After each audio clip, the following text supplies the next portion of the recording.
Out front now, Reverend Russell Moore, former president of the Southern Baptist Convention Ethics and Religious Liberty Commission. And Reverend, I appreciate your time. I appreciate your speaking out so people can understand this better. I know that you're saying you're hearing concerns from pastors of every denomination about QAnon. What are they telling you, Reverend?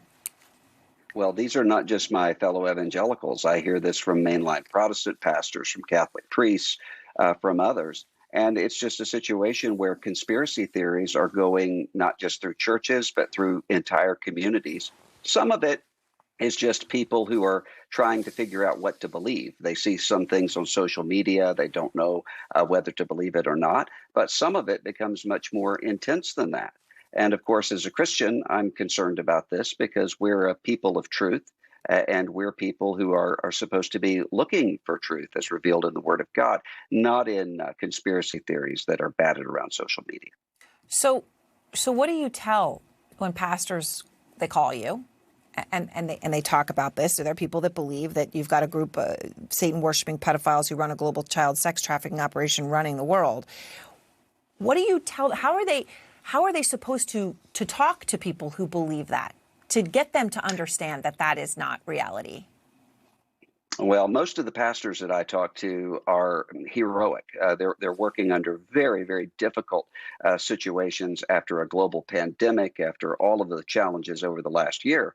And what I usually advise them is to try to figure out whether or not the person is just confused or whether this is someone who actually has bought into the full package of some sort of cultic ideology. And one would handle those things very differently. So there are some people who just hear something and are saying, what do I believe? And then there are others who are looking for a kind of belonging that they're finding on social media or somewhere else. And that can be really dangerous. And especially when pastors only have access to people for an hour, maybe 3 hours, maybe 4 hours in a week. That's nothing compared to 24 hours of Facebook. And honestly, Aaron, a lot of it is coming from pastors who are saying to me that they're having adult children who are coming and saying, we're worried about our parents, which is an unusual situation. Pastors are accustomed to having parents coming and say, we're worried about our children. But these are children saying we're worried about our parents and what they've become involved in. Well, it's interesting, too, demographically. I mean, what you're saying, the significance of that, Reverend. So to this point, the poll that I referenced that said 15% of Americans believe this found specifically white evangelicals and Hispanic Protestants were more likely than any other traditionally religious group to have adherents who agreed with the QAnon theories. So our Donnie O'Sullivan has talked to some Christian QAnon believers and their family members. And here is some of what they've told him during his extensive reporting on this theory across the country.